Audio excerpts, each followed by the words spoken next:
Olá, alunos, sejam todos bem-vindos à nossa quinta aula de inteligência artificial. Por motivo do feriado, hoje a nossa aula será gravada, certo? O professor Fabrício já gravou o conteúdo na nossa aula, como também eu já disponibilizei para vocês os slides da aula 5 lá no material da disciplina. E qualquer dúvida, estou à disposição no Fale com o Mediador. Vou passar aqui meus recados antes de eu chamar o professor Fabrício. Pessoal, a atividade de estudo 1, atividade de estudo 2 e a atividade de estudo 3 e o mapa está disponível lá no ambiente da disciplina, certo? Lembrar vocês que a atividade de estudo 1, como também o mapa, tem um vídeo de orientação lá no material da disciplina. E qualquer dúvida, estou à disposição lá no Fale com o Mediador para tirar essas dúvidas de vocês. Lembrar vocês que na segunda-feira agora, passada, segunda-feira, foi liberada a atividade de estudo 3, está lá no ambiente da disciplina. Lembrar também a vocês das atividades de extensão, lembrar que vocês têm que fazer 340 horas de atividade de extensão. Professor, onde é que eu encontro as atividades de extensão? Acesse o menu lateral, extensão, atividade extensionista. Tem várias atividades de extensão disponíveis para vocês realizarem. Lembrar também das horas complementares. Professor, as horas complementares eu faço como? Semana de Conhecimentos Gerais, Projeto de Ensino, Programa Ampliar, entre outras atividades que são disponibilizadas para vocês. Também que vocês podem participar de eventos, fazer cursos e enviar esses certificados. Professor, mas eu tenho dúvida como é que envia. Manda lá no Falo com o Mediador que eu estou à disposição para responder vocês. Lembrar vocês de acessar o material da disciplina, onde está disponível cronograma de aula conceitual, aula ao vivo, slide de aula, editais, estão tudo disponível lá no material da disciplina. Lembrar de acessar a sala do café. Lá na sala do café tem interação entre alunos, o grupo do Discord, como também dicas de leitura da minha biblioteca. E também os comunicados. Veja os comunicados, leia os comunicados que são enviados para vocês. E dúvida, fale com o mediador. Lembrar vocês também do programa Ampliar, que é um programa de monitoria ofertado pela Unicesumar, tanto na área de exatas como de tecnologia. Na área de tecnologia, a gente vai ter a monitoria de banco de dados, estrutura de dados e algoritmo e lógica de programação. Lembrar que as monitorias do programa Ampliar, elas não ficam gravadas, certo? É tipo fosse presencial. Teve a monitoria ali, encerrou, não ficam gravadas. E qualquer dúvida, manda lá no Fale com o Mediador, que eu estou disponível para tirar todas as suas dúvidas sobre o programa Ampliar. Lembrar também da comunidade dos estudantes no Discord, está lá disponível o link lá na sala do café, como também aí no QR Code. Lembrar vocês também do programa Santander Apoio Financeiro Universidade 2026, onde a Unicesumar vai ofertar 140 bolsas no valor de R$ 3.000 para apoiar a sua jornada acadêmica. As inscrições vão até o dia 31/8. Acesse o QR Code ou também tem lá no mural de aviso, no bannerzinho rotativo, tem lá o link, como também nos comunicados. Como também, se vocês tiverem dúvida, manda lá no Fale com o Mediador, que eu estou disponível para tirar essas dúvidas de vocês. Lembrar também a vocês da Semana de Conhecimentos Gerais, que vai até o dia 21/6. Assista às palestras, às 3 palestras, que vale 16 horas de atividades complementares, e realize a atividade, que vale 1 ponto nas disciplinas do módulo 52 de 2026. Tendo dúvida, manda lá no Falo com o Mediador, como eu já venho falando para vocês, mas é de grande importância vocês realizarem tanto a atividade como também assistir às palestras da Semana de Conhecimentos Gerais.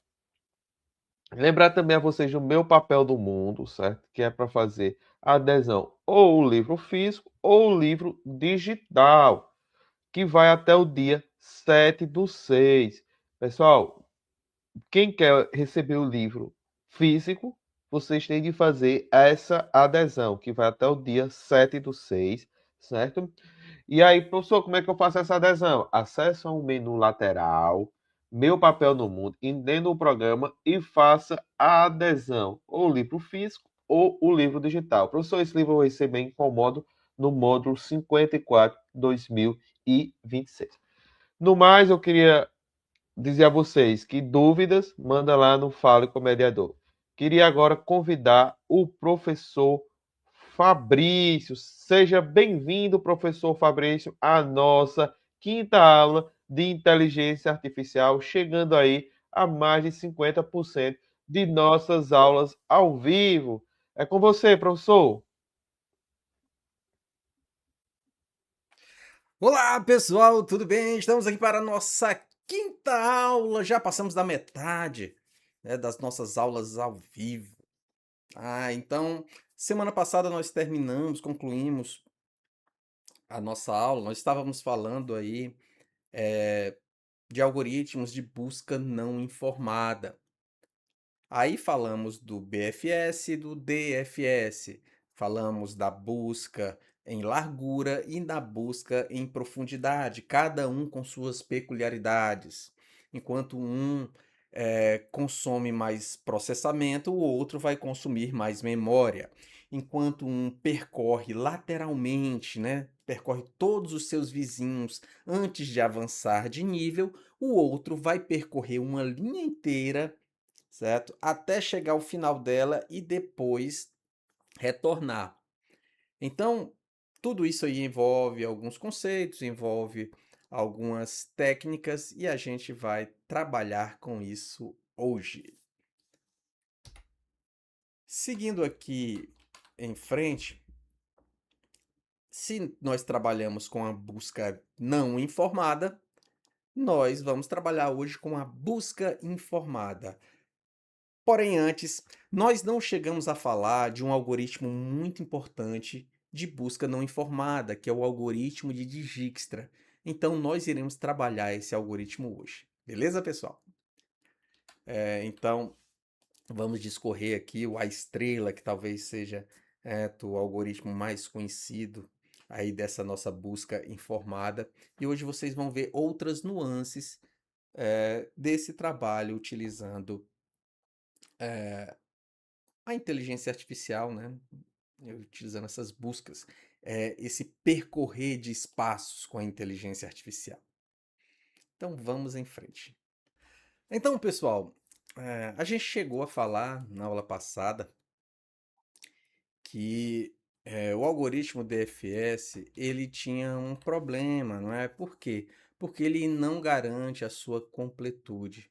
Então nós dissemos aqui que o DFS pode entrar em loops infinitos, né? Então, ele não garante a otimalidade, ou seja, ele não garante a melhor rota também. Ele também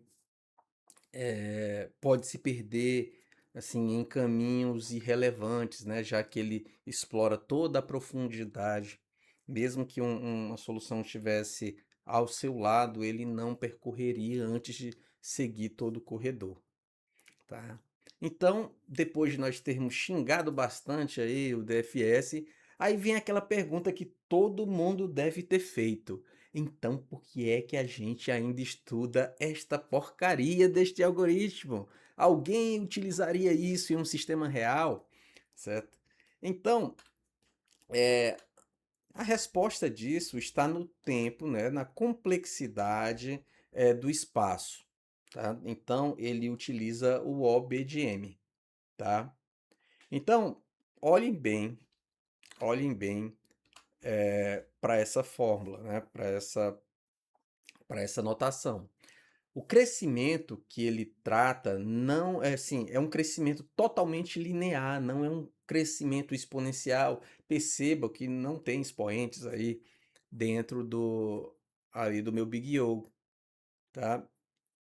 Então, quando a gente olha de acordo com essa perspectiva, a coisa muda um pouco de figura, tá? Então pensem assim na mecânica do código, tá? Nós vimos o DFS, então quando ele entra em recursão e mergulha dentro de um ramo, ele só precisa manter na memória RAM os nós que compõem aquela linha vertical, aquela linha direta que ele está trilhando naquele momento, ok?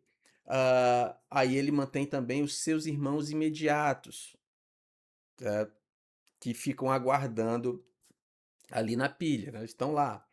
Então, para entrar. Então, todo o resto do grafo, as outras bilhões aí de ramificações laterais, simplesmente elas não existem para a memória ainda. Então, ele não consome aí um único bit. E mais do que isso, né? Quando a função recursiva ela chega a um beco sem saída e faz aquele backtracking, né? Assim, quando ele retorna e desempilha uma chamada lá que foi feita na pilha, então o sistema operacional, assim, imediatamente ele libera a memória RAM. Então a DFS ela limpa o seu próprio rastro à medida que ele vai recuando, tá? Ele não fica com aquele caminho armazenado, tá? Então, ah, a gente tem alguns processos aí de ramificação que podem ser complicados, podem ser problemáticos. Ah, Quando a gente viu lá a BFS, a gente viu que, sim, para abrir sim, todo o horizonte dele, assim, tinha 8 níveis, né? Até esse oitavo nível de largura, ele precisaria de 111 gigabytes em memória RAM, só para manter aquilo.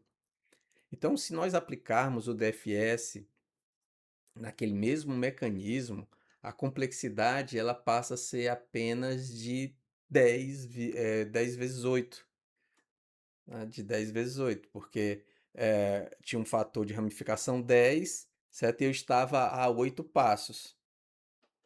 Então, o algoritmo vai resolver, ou então vai avançar o grafo, mantendo somente 80 nós na memória por um ciclo. Tá? Em vez de gigabytes, a gente está falando aí de alguns kilobytes assim, na memória. Nada além disso. Então, a DFS ela transforma um problema que derrubaria um cluster de servidores assim grande, forte, em algo que roda assim de uma forma assim mais leve, mais suave aí na CPU. Talvez rode até num smartphone aí, talvez rode até no meu Xing Ling aqui. Então, pode rodar no sistema embarcado, certo? Que normalmente sistemas embarcados eles têm um hardware muito limitado. Então, esse é o trade-off assim, que a gente pode tirar assim da ciência da computação em si. Nós aceitamos correr o risco de não encontrar um caminho ideal, certo? Naquela primeira tentativa, naquela primeira execução, unicamente para poder salvar a infraestrutura e o nosso hardware, ok? Então, ah, nós temos toda essa situação de consumo e é extremamente complexo lidar com isso, mas a gente agora entra aí no pesadelo dos algoritmos cegos, né? Então, assim, a gente chega e tem um choque de realidade, assim, toda vez que vai tirar assim esses conceitos de IA do livro e vai colocar em produção, tá? Isso aí se chama grafo cíclico. Então, até agora, para facilitar o entendimento didático, nós desenhamos e pensamos o problema como uma árvore bonita, limpa, né? Onde a gente só tinha caminhos que desciam, nunca se cruzavam, tá? Mas se você olhar a estrutura real assim do mercado, assim, redes de computadores, roteamento de pacotes da internet, rede de distribuição de energia, mapa de trânsito da cidade, nada disso é uma árvore, né? Tudo isso são grafos com ciclos, tá? Esses ciclos são caminhos de mão dupla, certo? Onde é perfeitamente possível, né? Ir do ponto A para o ponto B, do ponto B para o ponto C, depois do ponto C e voltar para o ponto A. Isso é muito comum, ok?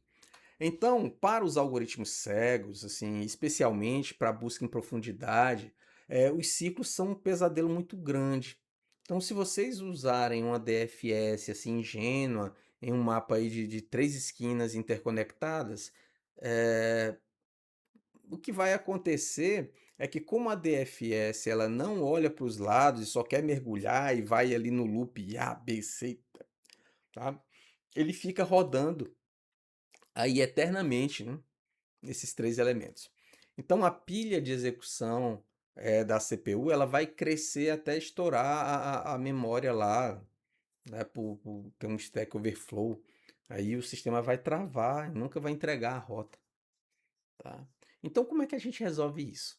A gente muda a estratégia matemática, certo? E ao invés de fazer uma busca em uma árvore, nós fazemos uma busca em grafos. Então, na prática, isso significa implementar exatamente o que a gente fez, eh, ou melhor, o que a gente vai fazer ainda no algoritmo lá de Dijkstra, né? Então nós vamos criar, né, uma estrutura de dados de controle. Teremos uma tabela hash, um conjunto, ou então mesmo um vetor booleano chamado aí de visitados. Então, antes de a IA expandir qualquer nó, ela faz uma checagem ali rápida, assim, um tempo ali O de 1, né? Só uma atribuição mesmo, então ele verifica, então não gasta. E olha, assim, se pergunta ali, olha, eu já tive nesse estado físico antes?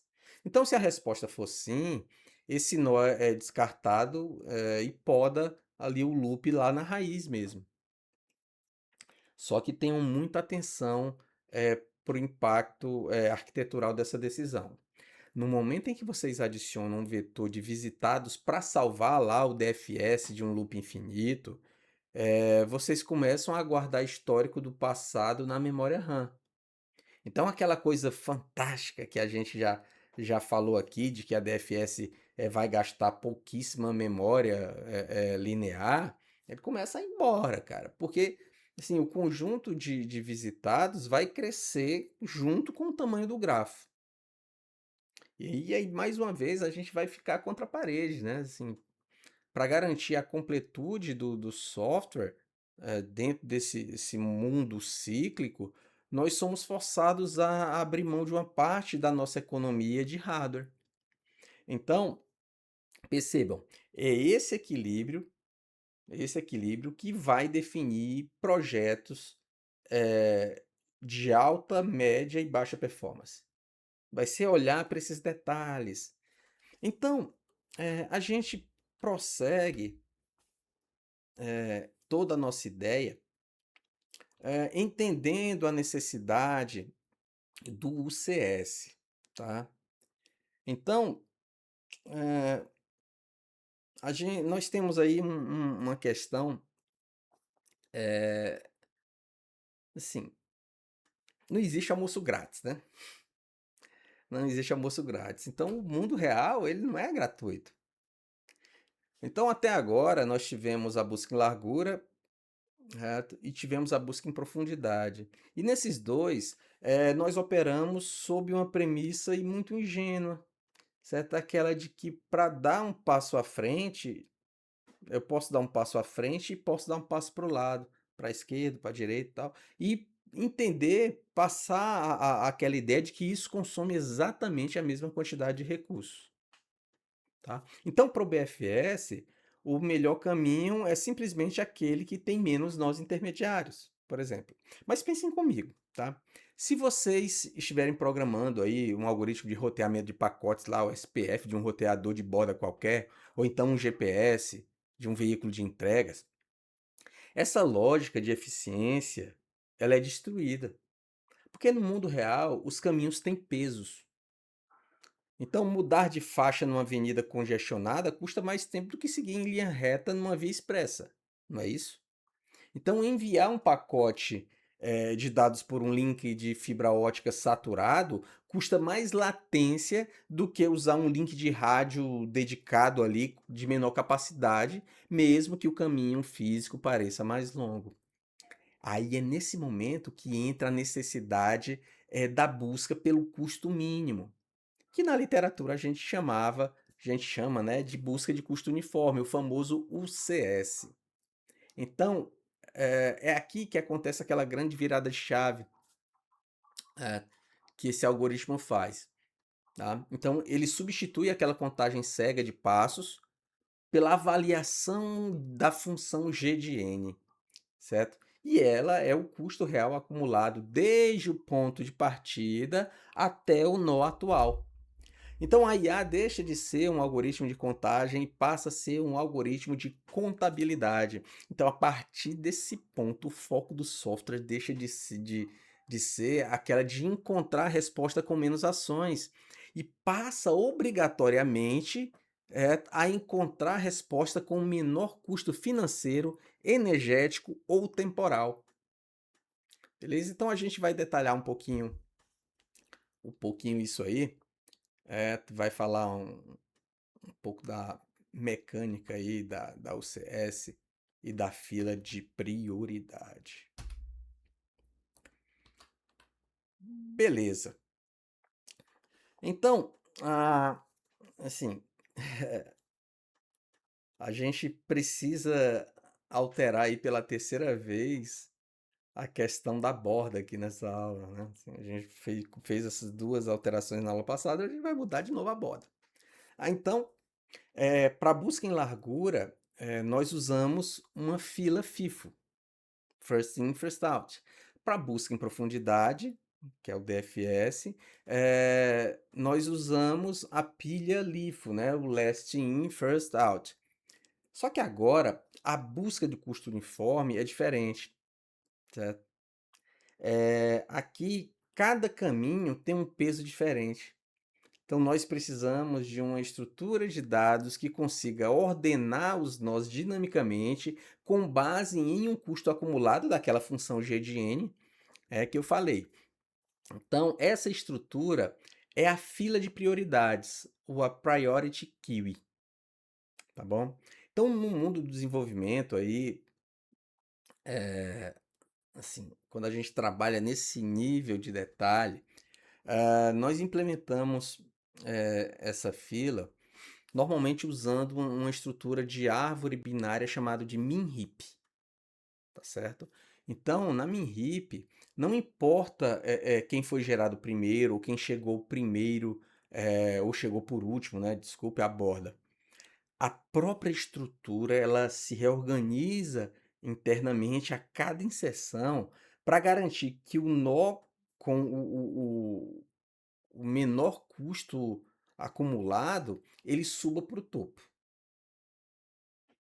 Então, a gente vai implementar aqui o algoritmo de Dijkstra, tá? Então, vocês vão ver que a base matemática dele é, assim, ele é exata mesmo, da UCS, né? Para grafos gerais. Então, a gente vai implementar essa fila de prioridade, vou mostrar para vocês como faz isso, tá bom? Então, o que seria essa função da fila de prioridade da memória RAM? Então, ela vai percorrer, ela corre, né, um laço, certo? Em cima de um determinado vetor. Esse vetor armazena o custo da função g de n e procura quem o vértice ainda que ainda não foi totalmente processado, né? E esse elemento também precisa ter o menor custo acumulado até o momento. Então, extrair sempre o menor valor, quando a gente faz isso, o algoritmo ele vai mudando o seu comportamento visual. Ele deixa de se expandir em círculos perfeitos, né, como a BSFS.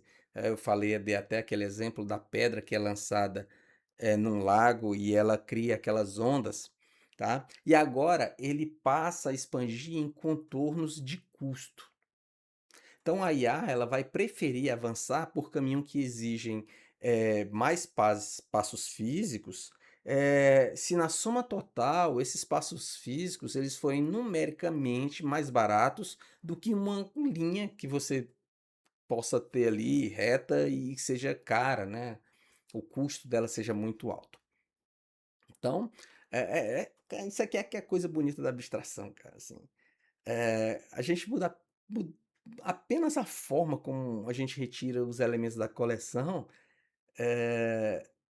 sim, e a gente passa a ter toda uma estrutura diferente, uma ideia diferente, cara, assim, é muito louco, é muito louco. Então agora a gente vai partir para a nossa IDE. Então vamos lá. lá colocar os meus óculos aqui e vamos para a nossa IDE. Beleza, então foi aqui que nós paramos na aula passada. Então, nós temos aqui as funções auxiliares, né, de inicializar o grafo, inserir uma aresta. Aí temos aqui o DFS, bem simples. Tá? E temos o BFS. O BFS, ele tem, sim, esta beleza, que é a recursão, né? Que é a recursão, tá bom? Desculpe, o DFS, ele é mais elegante, assim, porque a gente usa recursão, tá? E a gente vai usando a própria pilha, assim, do sistema operacional para não ter que utilizar nada. Então, a gente terceiriza a execução. Aí a gente tem o BFS. Tá? Então, beleza. Agora, a gente precisa começar a escrever ah, o nosso algoritmo de Dijkstra. Tá? Deixa eu ficar aqui na posição mais lateralizada. Então, a primeira coisa a fazer aqui é a gente ter uma forma de gerenciar a borda. Então, nós precisamos sim, sim, de uma função, que, assim, a gente não vai usar aqui uma min-heap, né? A gente vai fazer uma busca linear sequencial varrendo o vetor de memória, tá bom? Então, a lógica seria desse código varrer, né, fazer com que a CPU varra todos os vértices alocados e fazer aí uma dupla filtragem, ou seja, o nó ele não pode ter sido consolidado e deve possuir um menor custo, tá bom? Então, a ideia é que ele retorne sempre o nó mais barato, tá? Um nó mais barato. Porque esse nó mais barato vai ser sempre o próximo foco da expansão. Então, se todos os nós alcançáveis já tiverem sido visitados, ele vai retornar um -1, que é a função lá o código lá para eu sair, né? Então, vamos lá, vamos escrever isso aqui sem mais delongas. Vamos chamar essa função aqui, como a minha ideia é retornar um inteiro, então, vou chamar aqui de uma função int, vou chamar de extrair mínimo, extrair mínimo, beleza. Então, essa minha função extrair mínimo, ela vai receber um vetor, né? Um vetor com, assim, que a gente vai armazenar aquele elemento que tem o menor custo conhecido. Depois vai receber um segundo vetor com os nós visitados, depois um inteiro com a quantidade de nós. Bom, então, o primeiro vetor vai ser um vetor de inteiros, int, chamar de dist. O segundo vetor também é um vetor de inteiros, a gente vai chamar de visitados. E depois o número de nós, né? Int n. Int n.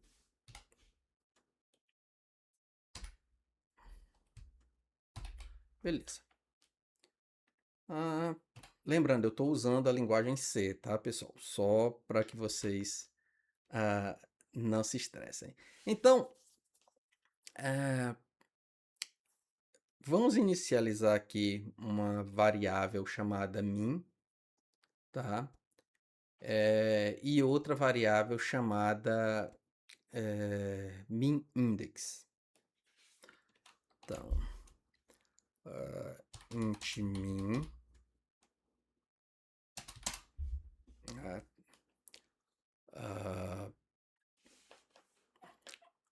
esse int min vai ser um inf mesmo. Inf, tá? E o min index vai ser igual a menos 1, que vai ser aquela nossa condição lá para a saída, tá certo? Então, se eu tenho vetores, eu vou precisar percorrer isso de algum modo, né? Então, vamos começar aqui com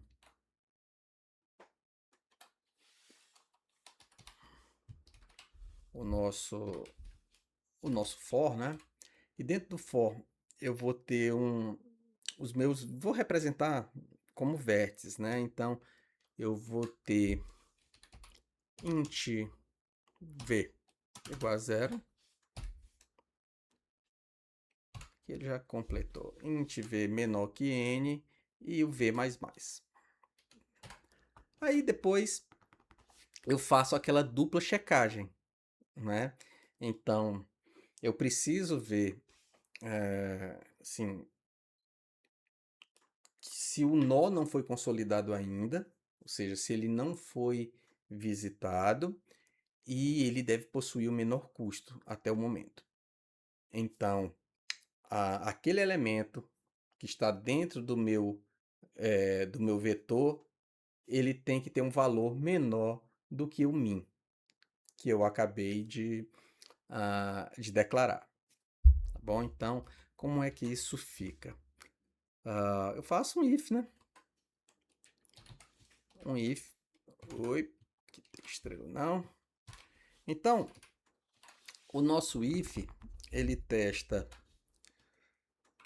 se ele não foi visitado, certo? E verifica também se a minha dist ela é maior, né? Os nós aqui consolidados. Se ele é menor, o meu custo é menor ou igual ao min. Tá bom? Aí, se isso tiver acontecido, o meu min, certo? Ele vai receber o valor de dist v. E o min index vai receber o valor do índice v. Beleza? Então é bem simples, pessoal. É um algoritmo, assim, esse de extrair mínimo é bem simples. Aí nós fizemos o teste, temos o for, agora a gente dá um return aqui no min index. Beleza. Então isso aqui é a nossa forma de gerenciar a borda, tá? Gerenciar a borda, porque aqui está ligado a custo. Ok. Agora vamos escrever o nosso famoso algoritmo de Dijkstra, né? Ele também vai ser assim. Eu vou precisar inicializar essa minha tabela de custos, tá? Eu vou precisar fazer isso. Então, a gente vai aqui dar uma estruturada para ficar melhor aqui para vocês entenderem. Então, o algoritmo de Dijkstra, ele precisa receber o grafo, certo? E a minha origem de parâmetros. Só isso. Então, ele não vai ser um int, vai ser um void mesmo. Vou chamar de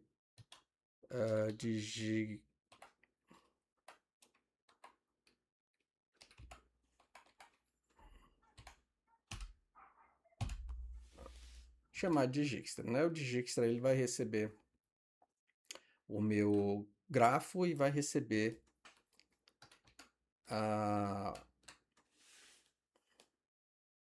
origem, tá? A minha origem. Vou até mudar aqui o nome, deixar isso aqui não, de origem, para não restar dúvida. Ok.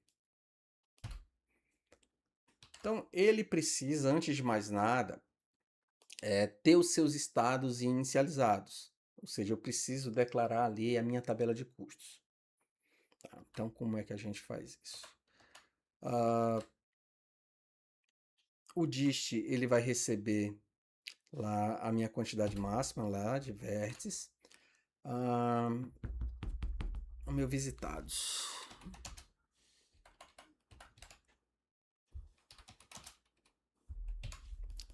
int visitados também tem a mesma capacidade, ele recebe aí o zero de início, tá? Aí, beleza. Fiz essas declarações. Quando eu faço isso, o sistema, o algoritmo cria essa estrutura aí que a gente chamou de dist, né? Tá chamando de dist. E essa função dist é quem mapeia a função, né? Mapeia de forma matemática a função g de n, que é aquela do custo acumulado. Então, como a IA, nesse caso, ela opera em uma busca não informada, ou também chamada de busca cega, no início ela assume que todos os destinos são inacessíveis pelo vetor com o máximo de uma variável inteira. Por isso que ele pega o int max, né, que foi mapeado lá como um inf. Então a única exceção é o nó de origem sempre. Então a distância para ele mesmo é configurada, né, como zero. Por isso eu tenho aquele número de nós visitados ali. Então agora eu preciso fazer um laço para consolidação. Então é um laço que vai rodar ali externalizado, né? E assim, a ideia dele é dar aqui uma, uma preenchida em algumas informações e no nó visitado. Então vamos trabalhar aqui.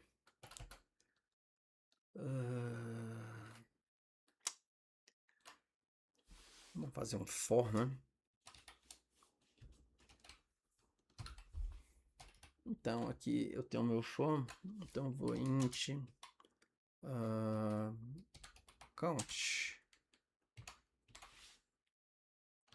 Só que aqui ele não vai ser o count, ele não vai ser, vai ter o max vértice não. Tá? Aqui ele vai ter o g. E vou pegar daqui do g o número de vértices menos 1.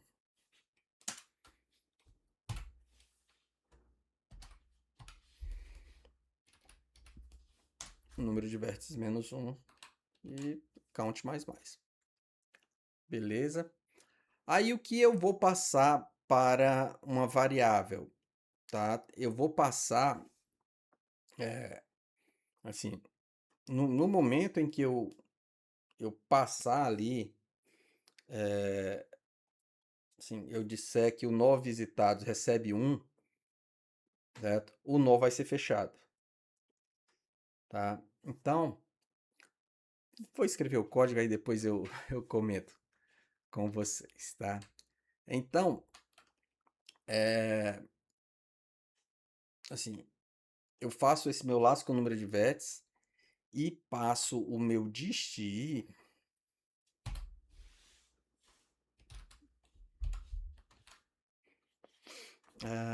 o meu dist count, na verdade, eu passo a função, né? Eu preciso passar dentro do meu laço. Aí depois eu faço um outro. Aqui. Então, vou fazer um outro. Vamos passar esse aqui. Vamos chamar aqui.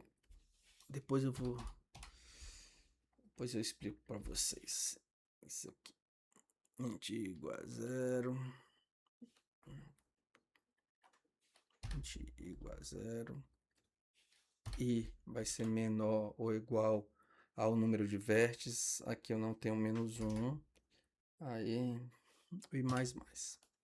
É porque eu não tinha feito uma coisa aqui, que era passar o inf, né, para dentro daquele elemento específico dentro da minha função g de n. Tá? Aí eu faço esse laço aqui bonitinho. Aí depois eu digo que o meu dist origem é igual a 0. Recebe 0. Ok. Aí aqui sim. Eu precisava dessa informação por conta desse outro camarada aqui. Count. Esse sim.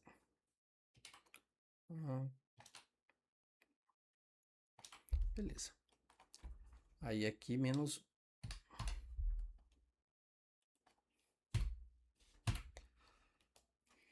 Aí eu vou precisar de uma variável e eu vou passar para essa variável aquele elemento de menor custo. Fazendo isso, para fazer isso, eu tenho que chamar aquela função extrair mínimo.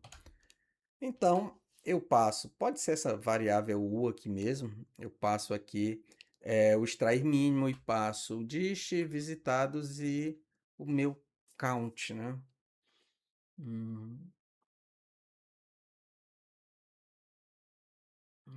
Não, não vou passar o count, não. A gente tem que passar, na verdade, aqui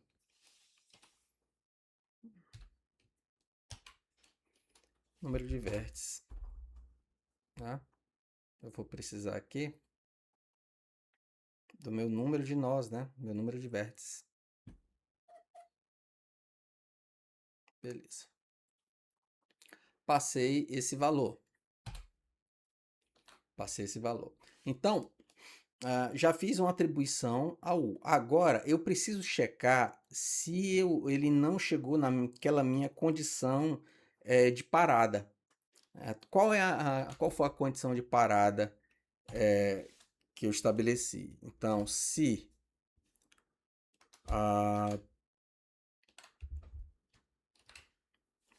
o meu U ele for igual a menos 1,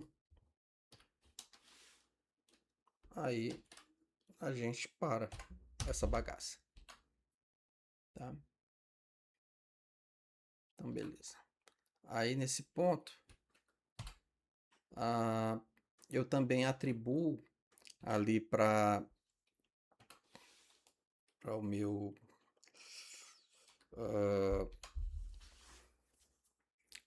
para o meu assim, o meu menor valor, né, o meu nó de menor custo, eu atribuo o valor 1, ou seja, eu digo que ele já foi visitado. Eu digo que ele já foi visitado. Beleza. Então, agora a gente precisa fazer mais um laço. A gente tem mais 2 laços a fazer nesse algoritmo. Então, ele é um algoritmo, não é longo, né? Mas ele também não é tão elementar. Menos 1. Então, a gente vai fazer agora algo que é mais, como eu vou dizer? A gente vai percorrer, esse vai ser o core do nosso código. Então, a gente vai percorrer os vértices e vai fazer as devidas atribuições. Tá bom? Então, vamos pegar aqui esse nosso mesmo, aquilo que ele está sugerindo aqui, onde eu tenho os meus vértices, beleza? Vértice V igual a O, recebe O, V tem que ser menor do que a quantidade de vértices que eu tenho, e eu faço um incremento de 1 para ele seguir na linha. Então, ele faz aqui um teste, né?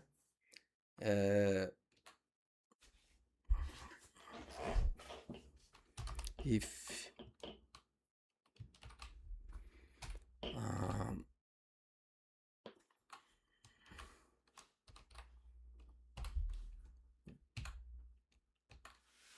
se o meu visitados V e a minha matriz, o V, se não existir, se a minha matriz o V for diferente de 0, eu tenho mais uma condição aqui, mais de uma na verdade. Eu preciso checar também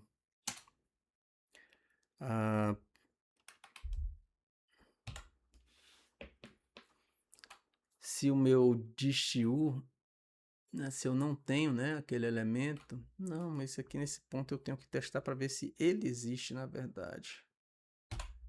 Se ele existe, e ele é diferente de inf, né?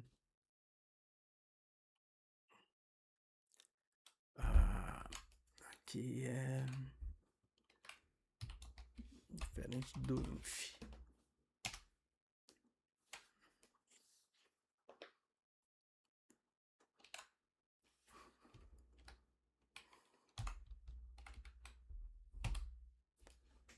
Aí eu vou colocar aqui o meu distil, né?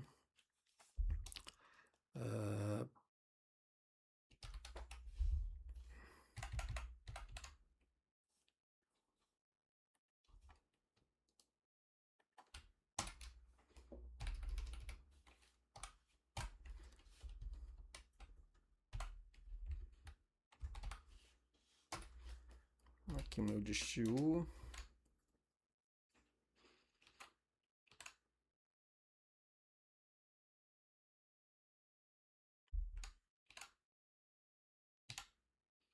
Mais a minha matriz UV. Eles vão ser menor que o distil V. Tá certo esse autocomplete aqui.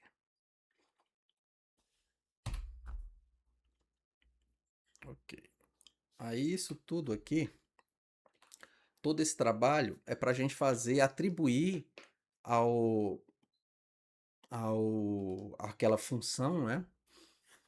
Pegar aquele elemento da função g de n e fazer a atribuição dele do menor caminho percorrido e mais o elemento da minha matriz, né?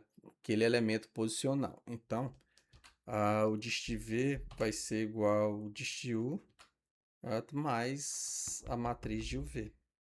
Ok. Tá certo isso aqui. Tá aqui, enfim. Temos só mais um laço. Esse último laço é só pra gente ver como se fosse uma tabela de roteamento, né? Então vou pegar o nó da origem, tá, e mostrar o destino aí. A ideia seria mostrar isso na forma de de uma tabela, né, de roteamento ao SPF, tá bom?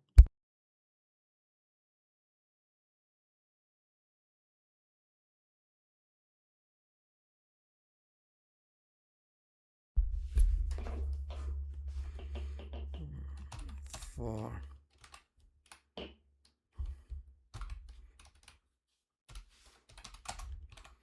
o nosso int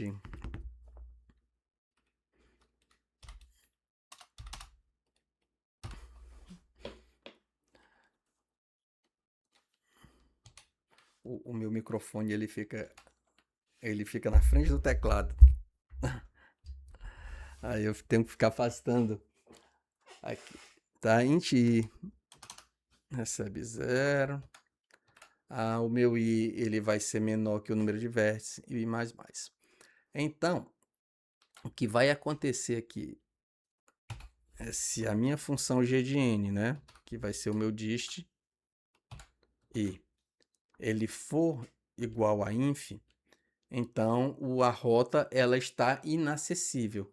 Então ele está isolado ali dentro da topologia, tá bom? Se ele não atingiu, né, o valor de inf, ele vai mostrando ali o custo do trânsito. Então vamos lá. Vou procurar uma mensagem aqui.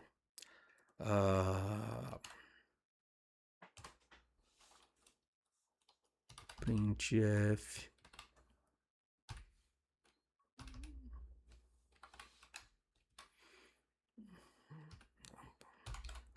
Começa a misturar as linguagens, tá? Não tem isso aqui não. Esse S é do C Sharp, esse cifrão é do C Sharp e esse F é do Python. Então ele já tem aqui o print, o F já está ali para formatação. A única coisa que eu preciso é colocar os coringas dentro, coisas da linguagem C. Então, nesse caso aqui, o destino N, não, destino D, desculpe, o destino D, ele tá, a rota tá inacessível.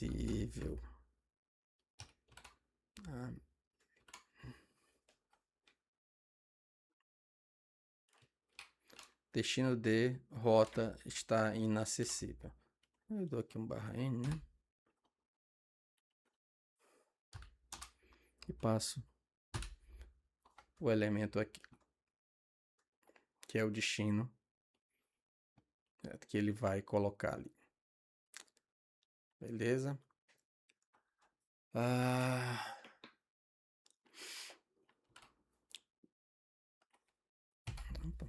Viajando aqui.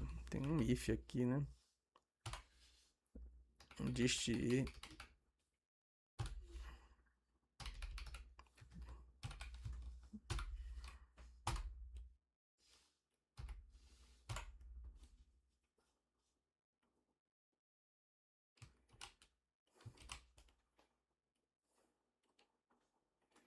Beleza, e a gente vem aqui com else. else. A gente vai ter aqui o nosso destino D. Vai ser o nosso custo de trânsito, na verdade.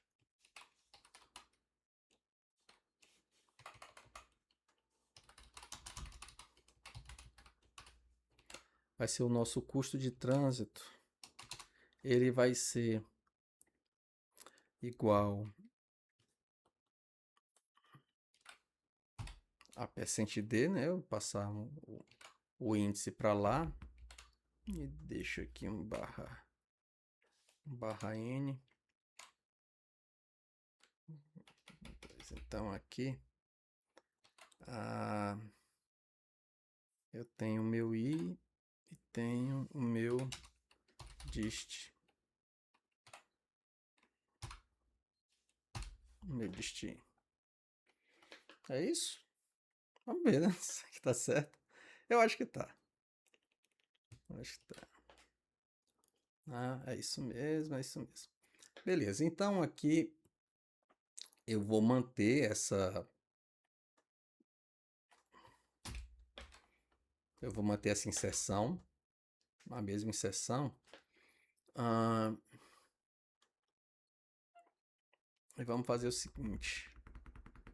Aqui, como eu estava falando para vocês, seria o nosso custo de trajetória ótima, né? Seria o nosso custo de trajetória ótima.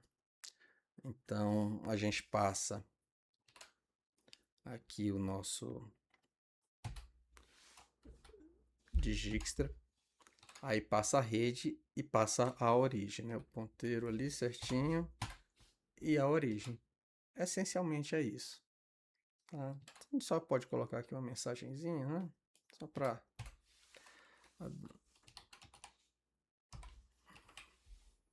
deixar aqui bonitinho.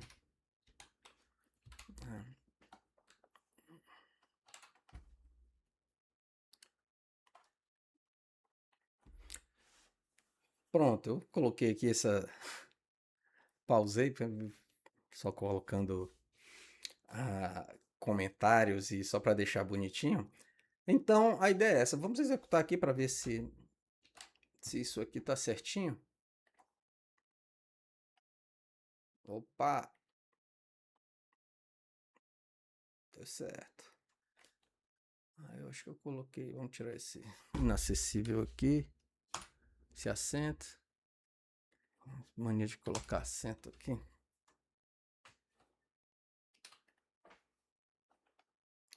Então, beleza. O que aconteceu? Ele foi executando, tá? Então, ele saiu destino 0, custo de trânsito 0. Começou. Aí foi destino 1. Custo de trânsito 4. Destino 2. Custo de trânsito 2. Aí o destino 3, 4 e 5, essas eram rotas inacessíveis. Aí a gente vem lá de novo. Destino 0, custo de trânsito 0. Aí destino 1, custo de trânsito 4. Destino 2, destino 3, custo 12. E assim ele percorreu a partir dos 6, as rotas partindo de cada um dos 6 pontos. Beleza? Calculou a rota de cada um dos 6 pontos, dos 6 vértices. Deixa eu só tirar isso aqui que tem. Colocar um barra N aqui só para não. Beleza. Ah, ah, tá. Beleza. Então é isso, pessoal. Esse é o algoritmo de Dijkstra. Então vamos voltar aqui para os nossos slides. Ah, então o tempo voa. Então vamos correr aqui com a nossa aula. Tá? Então nós tivemos aqui a execução, a construção do nosso algoritmo de Dijkstra.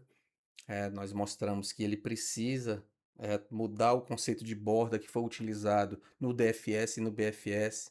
Então ele muda, então ele passa a trabalhar com um custo associado, certo? Com um custo associado. Então isso é interessante porque ó, você está muitas vezes você pode dar até mais passos dentro de sim, dessa estrutura de grafo, mas você ter sim, um custo menor associado. Né? Então, a regra central do CS é que sim, esse custo, né, de objetivo ele não é feito, certo, quando o nó é gerado. Isso aí é um critério padrão, é um critério padrão. Ah, então é aquela coisa. Ah, agora a gente fazendo um apanhado, né, de tudo isso. Ah, então, esse código do Dijkstra, ele traz essa, sim, a mesma base matemática do CS, tá? Então, a gente implementou essa fila de prioridade do CS usando aquela função extrair mínimo, tá? Então, sempre que assim, a gente extrai no algoritmo de Dijkstra aquele menor valor, o algoritmo vai mudar o comportamento. É por isso que as rotas mudavam, né? Os valores aí mudavam. Tá? Então, essa é a estrutura geral, né? Então, dos nossos, assim, dos nossos algoritmos de busca não informada. Aí agora a gente vai evoluir igual a um Pokémon. Então a gente entra dentro de um conceito diferente. A gente se pergunta, né? Quando a gente vai trabalhar com busca informada, nós trabalhamos com heurísticas. Tá? E agora entra em ação uma nova função. Tá? Uma nova função. Então, a estrutura da heurística, ela, ela é um conceito que é importante que a gente materialize, que ele é fundamental dentro da estrutura de, da nossa estrutura de busca informada. Tá? Então, nesse momento, vamos esquecer aqui um pouco assim, definições filosóficas e de dicionário aí sobre o que é heurística. Então, para a gente, uma heurística é uma função matemática que faz um palpite educado. Assim. Essencialmente, ela faz um palpite. Tá? Então, o que, que ela faz? Ela avalia o nó atual e aí pega e diz: olha, eu não tenho certeza absoluta, não, mas eu calculo que daqui até o alvo a gente vai gastar aproximadamente X. Tá? Então, dentro dessa estrutura, né, o, sim, essa estrutura heurística, né, essa função H de n, ela é diferente do G de n. Sabe por quê? Porque o G de n ele vai medir o passado, tá? E o H de n ele vai estimar o futuro através de uma projeção. Então ele traz a intuição assim assim, sim, de um especialista humano para dentro de um laço while, tá. Então, a única regra de código aqui dentro dessa questão heurística é que se o agente pisar no estado objetivo, a função heurística, né, a função h de n, ela precisa retornar zero imediatamente. Tá? Por quê? Porque a distância onde você está já é nula. Tá? Eu tô aqui nesse ponto, então essa distância de mim para mim não existe. Tá certo?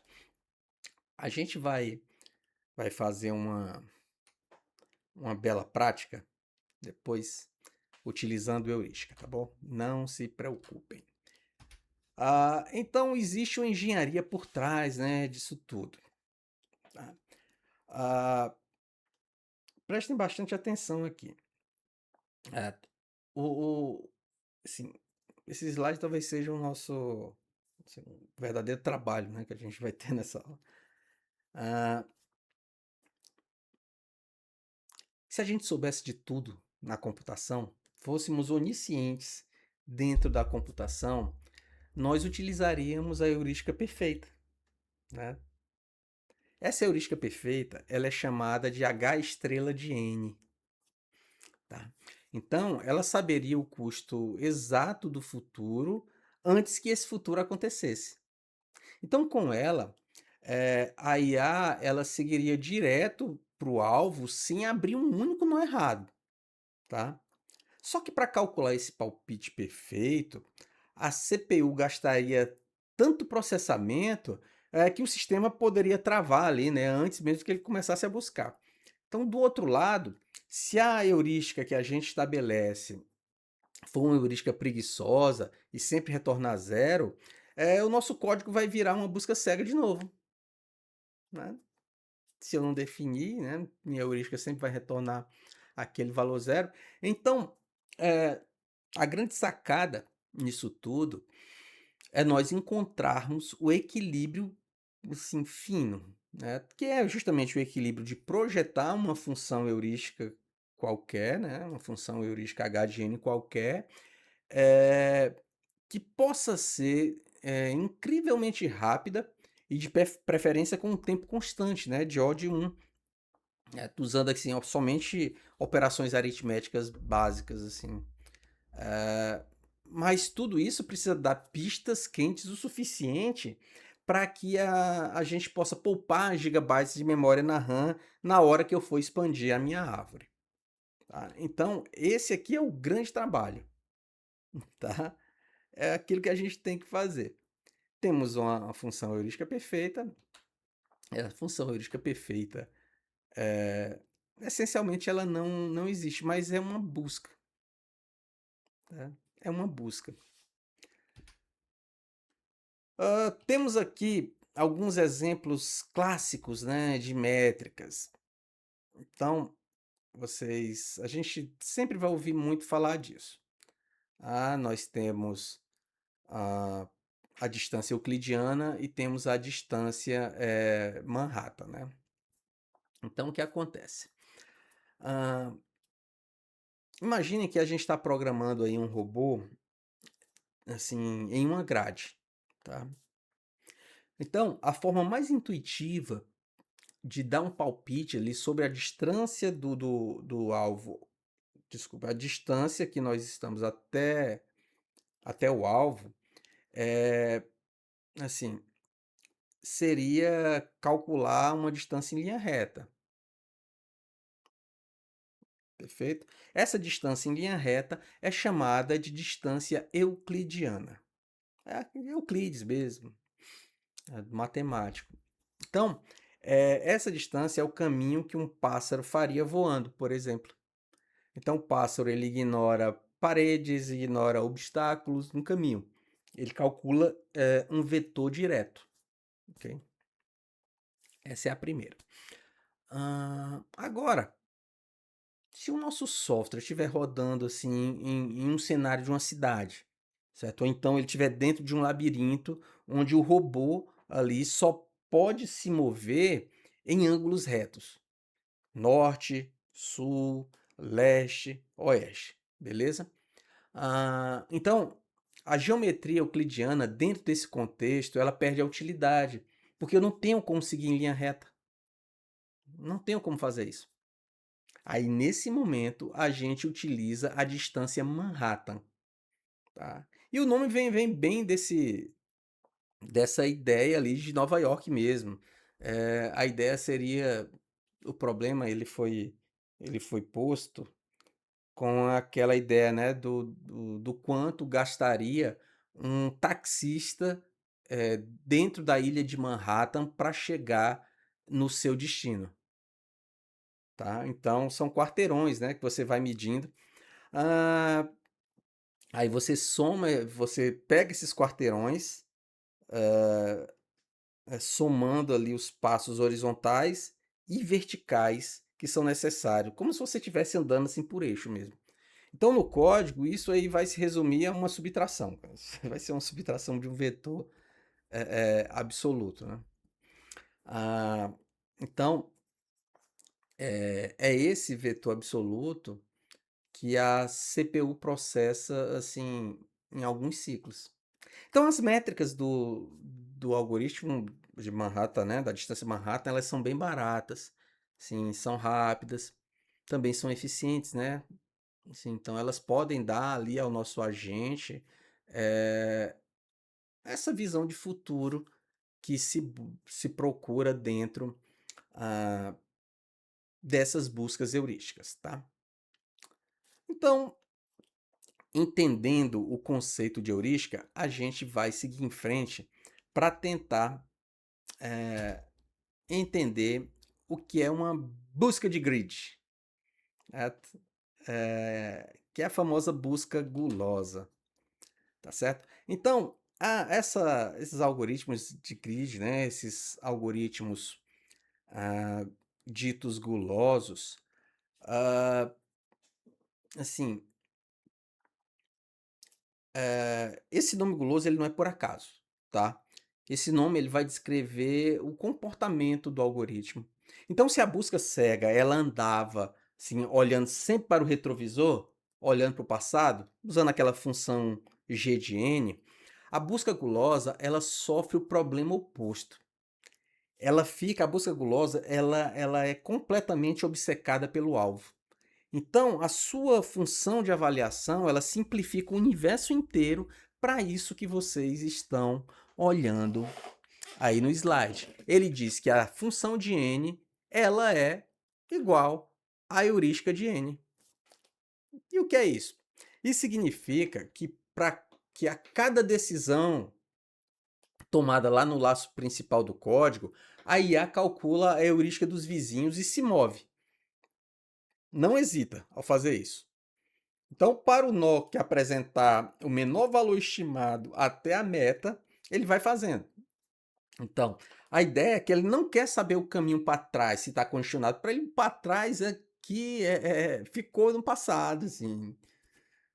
Passado para ele que se dane. Se está congestionado ou não, se a ação atual é absurdamente cara, tá nem aí.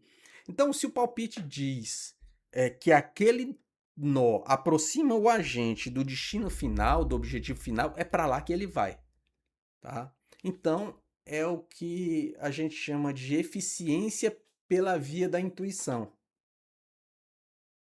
É claro que isso aí vai criando um custo que vocês já podem imaginar, tá? Vocês já podem imaginar. Então, é o famoso bug da ganância, tá? É o bug da ganância. O que acontece antes disso? Se a gente olhar para trás, né, a engenharia de dados, para entender essa ganância, né, a gente pode se perguntar como implementar esse comportamento assim, focado no futuro. A gente vai fazer isso da mesma forma que a gente fez a busca de custo uniforme, né, o algoritmo lá de Dijkstra. Tá? A nossa borda aqui nessa busca gulosa também precisa ser uma fila de prioridade estruturada com uma mini heap. Mas tem uma diferença aqui bem sutil, tá? A diferença vai estar na chave de ordenação. Na UCS, a fila organizava os nós com base no passado, com base na função g de n. Lembra lá do vetor dist, né? Aquele vetor de inteiros? Então, aqui na busca gulosa, o critério que empurra um nó para o topo da fila é exclusivamente o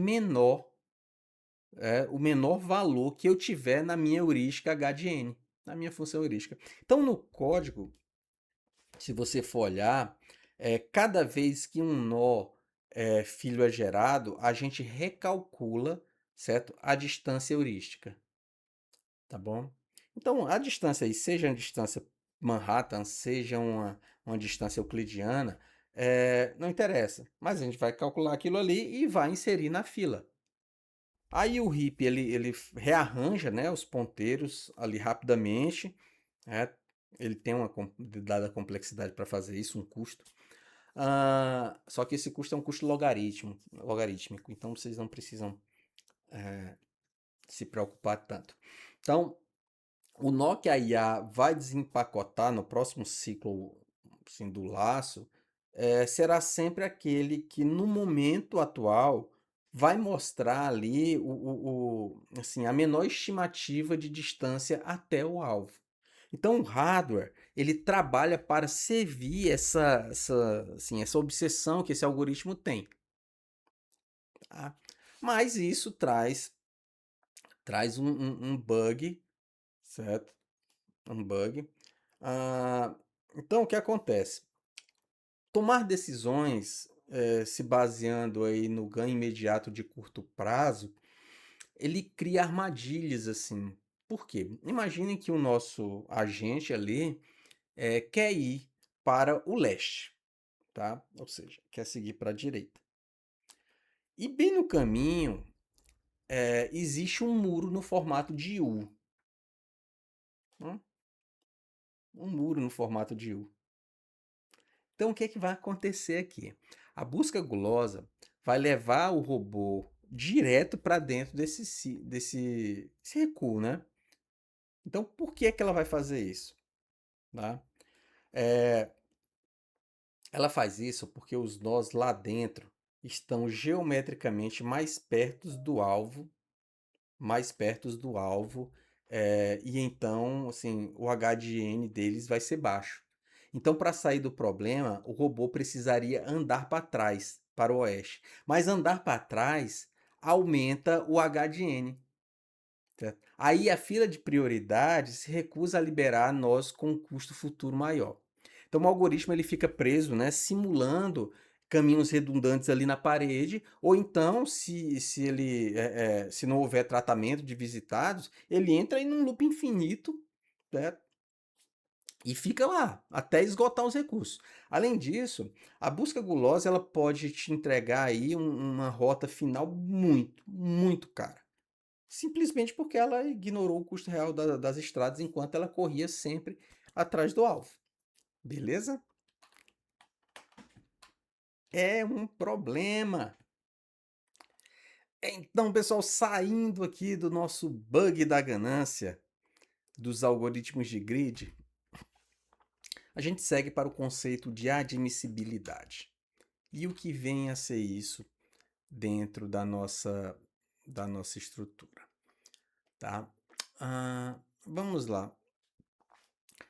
Quando a gente olha para o algoritmo, né, para esses algoritmos de busca gulosa, ah, a gente entende que eles não são algoritmos que essa busca ela não é completa. Então, em essência, buscas em árvore com medo aí do loop infinito nesses ramos sem saída, eh, elas elas não utilizam, elas não estabelecem a completude dentro da busca, tá? Então, ela, assim, ela traz suas fragilidades nesse sentido, né? Então, um algoritmo de grid, ele não é completo, E ele também não é uma busca ótima, porque a gente já viu que ele pode se estender aí buscando ah, com um custo muito alto. Então ela não está preocupada com o melhor caminho, ela está preocupada em achar qualquer caminho rápido.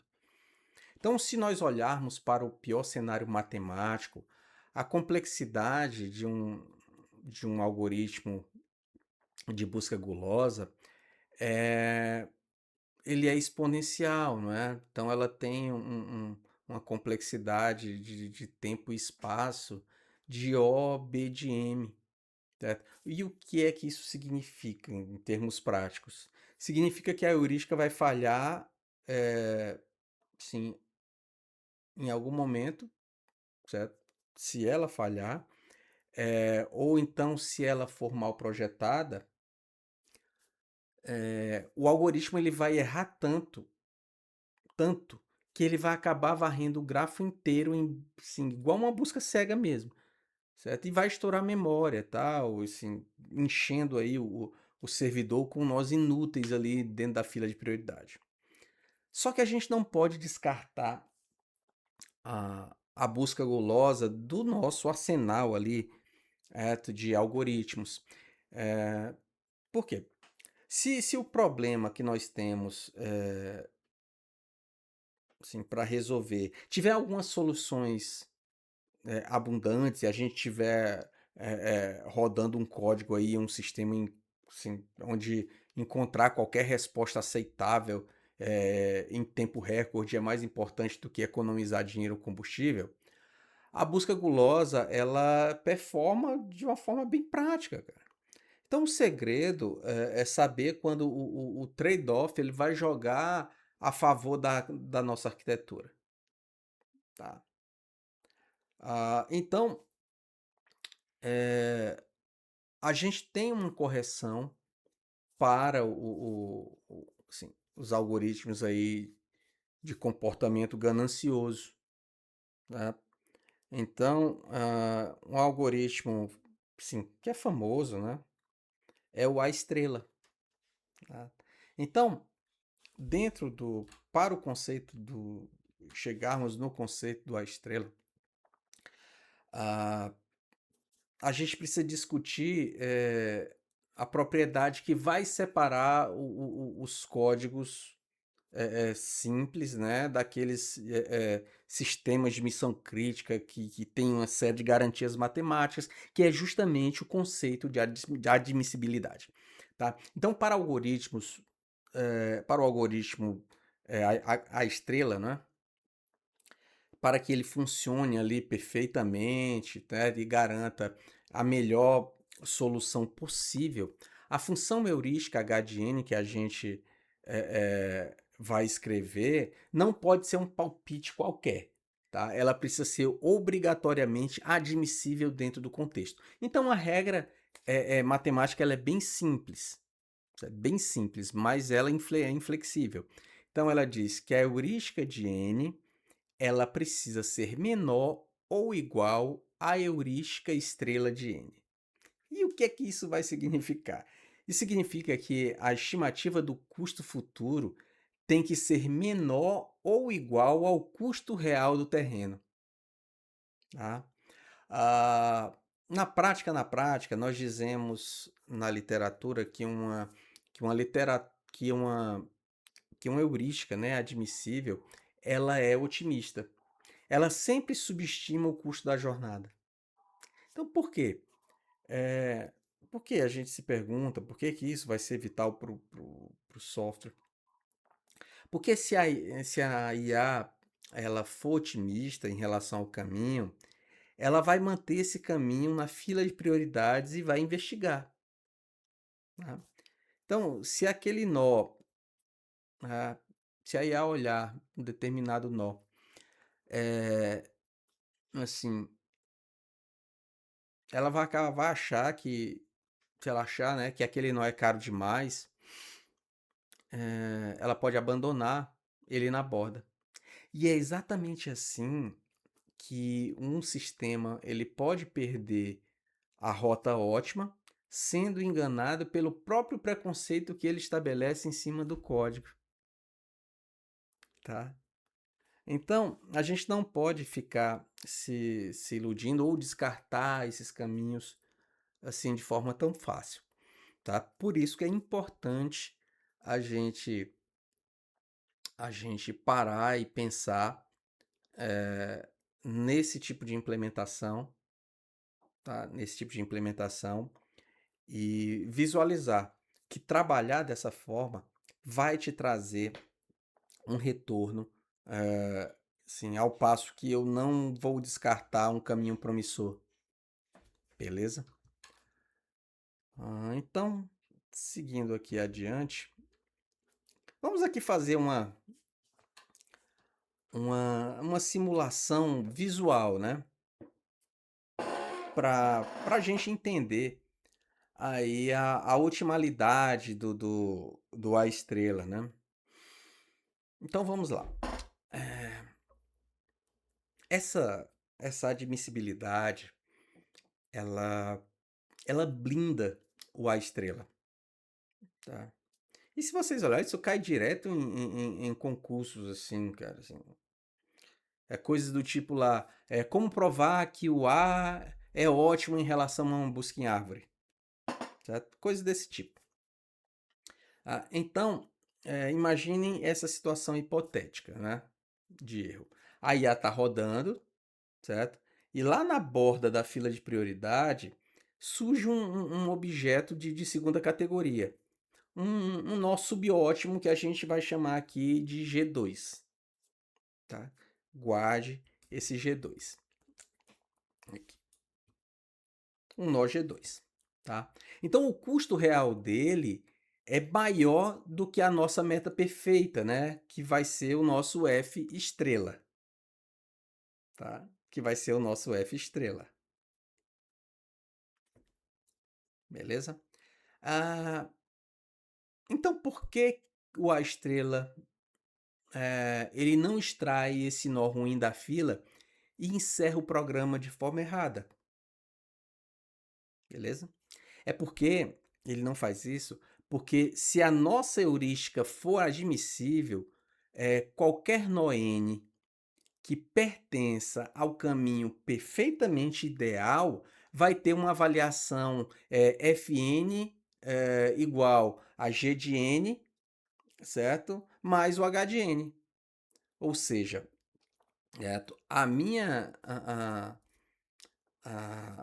a minha função f de n, né, a minha função perfeita, ela vai ser a soma da heurística, certo? Com o custo. Da heurística com o custo. Tá? Então, o Fn, a função f de n, ela vai ser, assim, ela é otimista, e justamente por ser otimista, ela é menor ou igual ao custo real de f estrela. Está lá em cima. Tá? Como o custo do nó ideal é menor que o custo do objetivo ruim, que é o G2, a nossa fila de prioridade, né, o nosso mini heap, vai jogar o nó, certo, do caminho certo para o topo e empurrar o nó ruim para baixo. Então, o A estrela, matematicamente, ele é forçado a explorar a rota perfeita antes mesmo de dar atenção a uma solução de segunda classe. Então, a otimalidade do A estrela não é uma questão de sorte, não é uma questão de palpite. Ela é como se fosse uma imposição da estrutura de dados que está alimentado por uma heurística admissível. Entende? Por uma heurística admissível. E isso ele enriquece esse tipo de algoritmo. Tá? Então, observem essa nossa barreira matemática, né? A função f de n vai ser igual a f de n mais h de n, certo? Menor ou igual ao g de n mais h estrela de n, que é igual ao f estrela. Beleza? Então vamos aqui seguir adiante. Beleza, a gente chegou aqui no fim do nosso slide, mas eu tenho uma demonstração para vocês. Vamos lá. Beleza, então a gente vai aqui implementar o A estrela, tá bom? Então vamos aqui para o nosso contexto. Então a gente vai precisar de uma estrutura de grafo baseado em uma matriz de adjacência. Então eu vou até aproveitar aquela que a gente já fez, para não perder tempo, tá?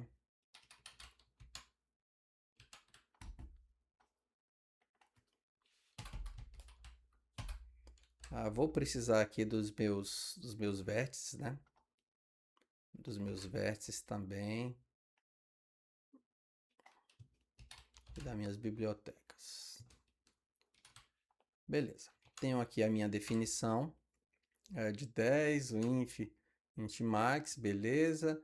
Tenho ali o limits e o stdlib. Ok, aí temos aqui aquela nossa struct, aquela mesma que a gente utilizou, né, nos outros algoritmos. A gente vai precisar de uma outra struct, tá? É o que eu chamo de struct rica de controle, certo? A gente vai usar isso para a fila de prioridade do A estrela, tá? Então, vai ser um type pdf struct, tá?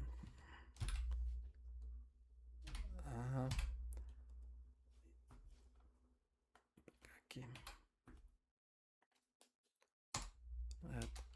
Essa struct a gente vai chamar aqui de nó A estrela. Só vai representar o nosso nó, tá bom?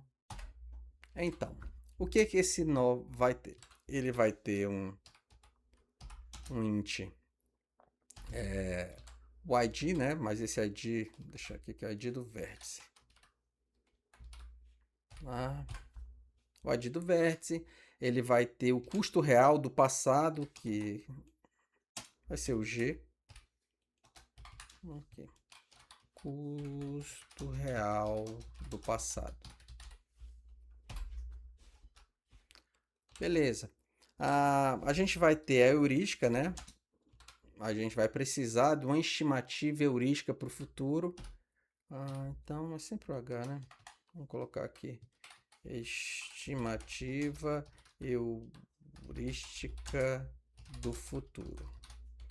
Eu tenho passado, eu tenho um id do vértice, tenho passado, tenho futuro, e agora eu preciso de um int para ser aquela minha avaliação total, aquela que vai ser o f igual a g mais h. Então, vamos chamar de f.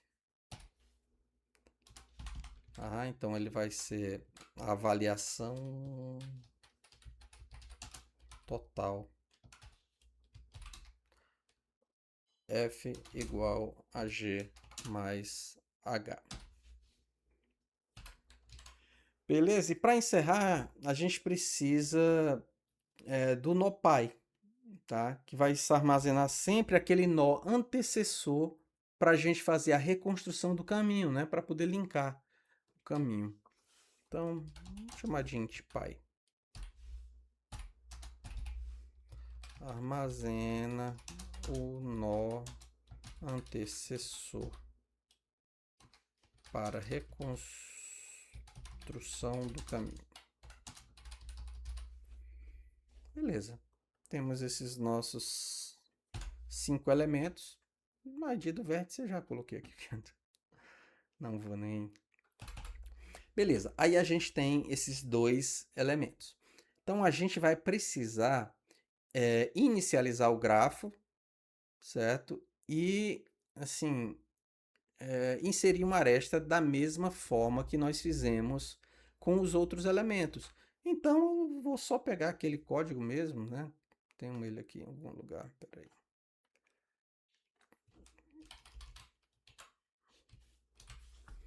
Inicializar grafo, inserir aresta. É a mesma coisa. Tá? Número de vértices, for int Eu acho que é isso mesmo. Tá? Matriz com zero, com zero. Beleza, beleza. Tá. Aí agora, o que vai mudar? A gente vai precisar de uma função para extrair o melhor nó. Tá? Então a gente precisa de uma função de extração lá da borda, né, que está representada por uma fila de prioridade. Então, vamos chamar aqui de... pode ser um int, né? Não, mas vamos deixar como void.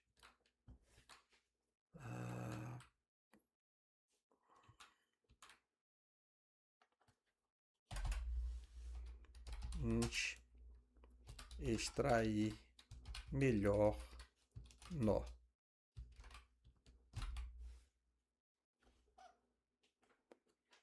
Extrair melhor nó. Então aqui a gente vai passar aqui 3 parâmetros. A gente vai precisar passar o nó. Então a gente vai passar aquela struct que representa o nó, vai passar o tamanho da borda, certo? E vai passar um array com os nós fechados. Então são 3 parâmetros. Então aqui o nó a estrela, nó estrela, que vai ser a minha borda. Nó estrela que vai ser minha borda. A gente int o tamanho da borda. E vai passar o int os nossos fechados. Vou chamar de fechados mesmo. Beleza. Temos aqui os elementos. Tá? Aí agora o que a gente faz? A gente precisa de 2 variáveis, certo? Uma com o menor f, né? E outra com o melhor índice. Int menor f vai receber aí o inf. Beleza? E aqui a gente vai ter o int a melhor índice, que vai receber aqui o valor -1, que é aquele valor de parada, né? Ok, então a gente vai fazer um laço, e dentro desse laço a gente vai verificar se o nó ele de fato está na borda e ele não foi fechado. Então é algo que ele já sugere aqui, int 0, int menor que o tamanho da borda, o int mais. Beleza. Aí eu coloco aqui justamente o meu certo teste que eu faço. Vamos lá. Beleza. Eu já adiantei aqui e coloquei para gente, certo, a função, e ele vai me retornar o menor índice, certo? Quando ele chegar ao final, certo, ele retorna o -1. Aí agora a gente precisa da nossa função, né? E eu quero que vocês se concentrem aqui, tá bom? Então, a nossa busca, a estrela, eu tenho que passar 4 parâmetros para ele. O próprio grafo, a origem, o destino e a heurística utilizada, o palpite, né? Então, vamos aqui. Eu passo dentro da minha busca, esse é um void, busca a estrela. Eu passo o grafo, eu passo a minha origem, passo o meu destino, né? E passo a minha heurística. Beleza. Estou com os meus elementos. Aí eu vou passar aqui, eu vou declarar a minha borda, certo?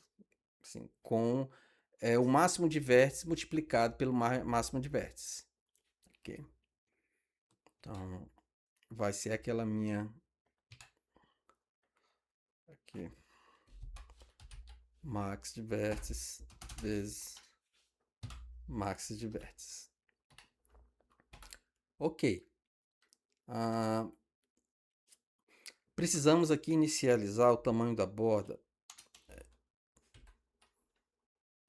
Int tamanho da borda igual a 0. Vamos iniciar também com o int fechados, certo? Aqui vai ser só o máximo de vértices.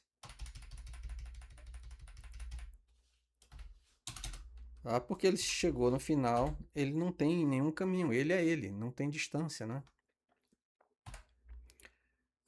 O int fechados, tá? Beleza. O int fechados. A gente precisa de um vetor também para rastrear o histórico de caminhos ótimos dentro da RAM. Então, a gente vai chamar aqui de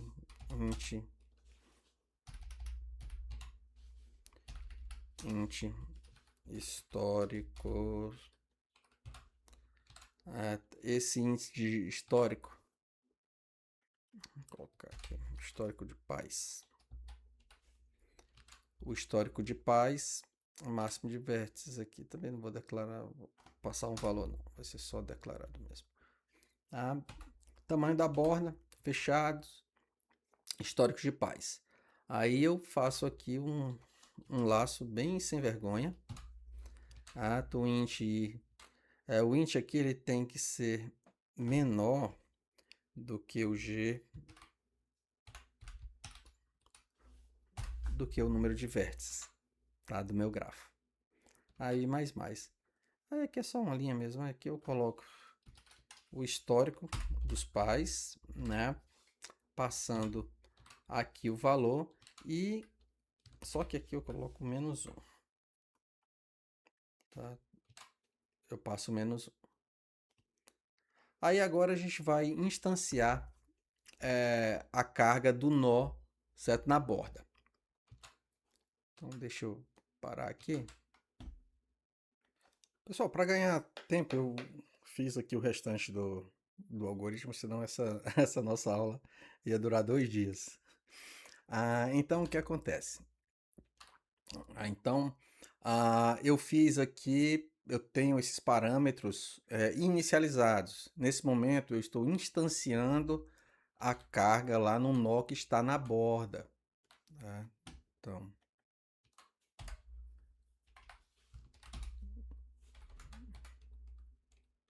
instanciando a carga do nó que está na borda. Esse passo aqui, beleza? Então, instancio. Aqui embaixo eu tenho o tamanho da minha borda, ok. Beleza. A borda inicial, objetivo encontrado, 0. Aí, essencialmente, eu vou ter que trabalhar em cima desse laço. É o laço principal do A estrela. Laço principal do A estrela. Ok? Então, nesse momento, eu vou executar 2 passos. Tá? 2 passos. No primeiro passo, assim, eu faço a extração baseada no menor f de n. Tá? Então eu chamo aí a função extrair melhor nó. Então aqui é o passo 1, tá bom? Deixa eu colocar aqui. Aqui é o passo 1. Passo 1. Extração do melhor nó da borda, né?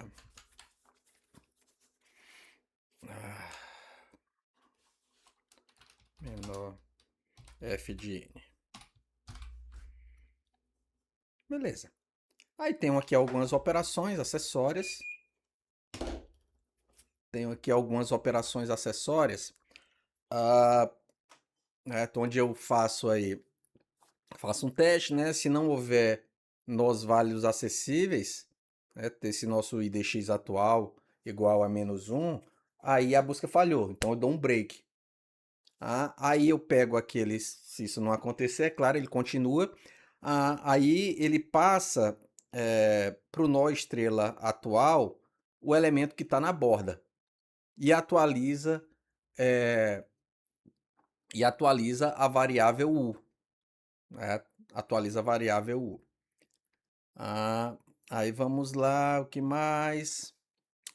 Ah, tá. Aí eu tenho aqui, faço essa atualização, né? Atribuo a variável U o ID do vértice atual.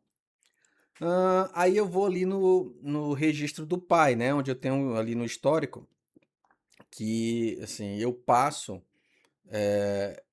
o pai atual para dentro do histórico, certo? Para quê? Para eu poder reconstruir a trajetória.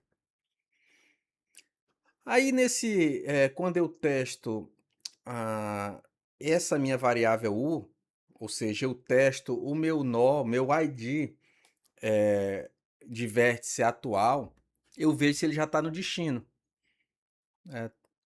Se ele já estiver no destino, ele passa para a variável objetivo encontrado o valor 1.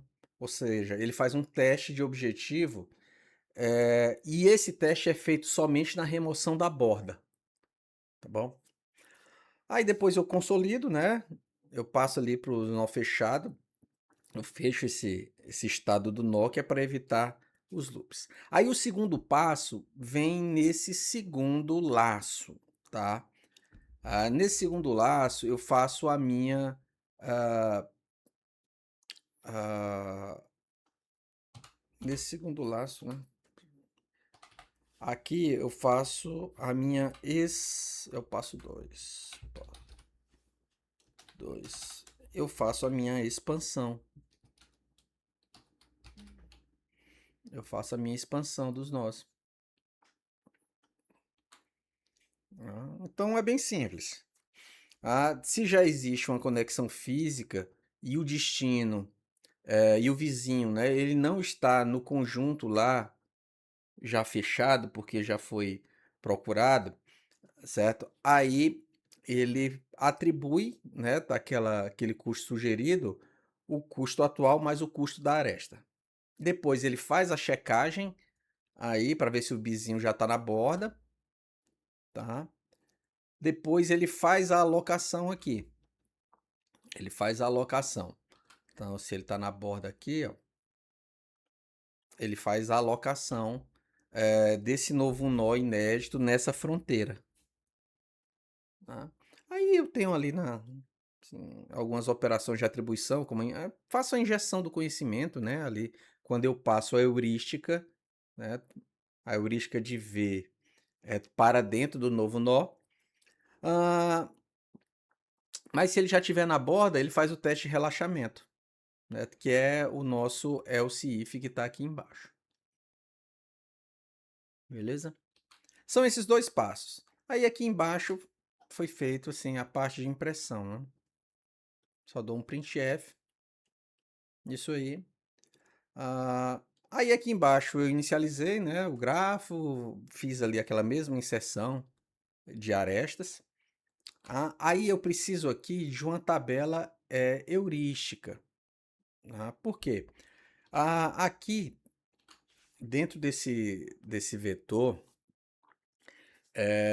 eu pego ali a heurística informada na HDN e eu vou até o nó destino, que é o nó 5.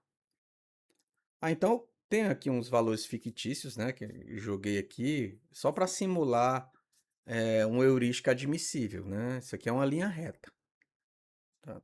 Uma linha reta. Tá bom? Eu fiz aqui assim, arbitrei esses valores. Aí depois eu chamo aqui a execução, chamo a função a estrela aqui, passando os parâmetros necessários. Tá bom? Aqui. Ok. Vamos só executar aqui.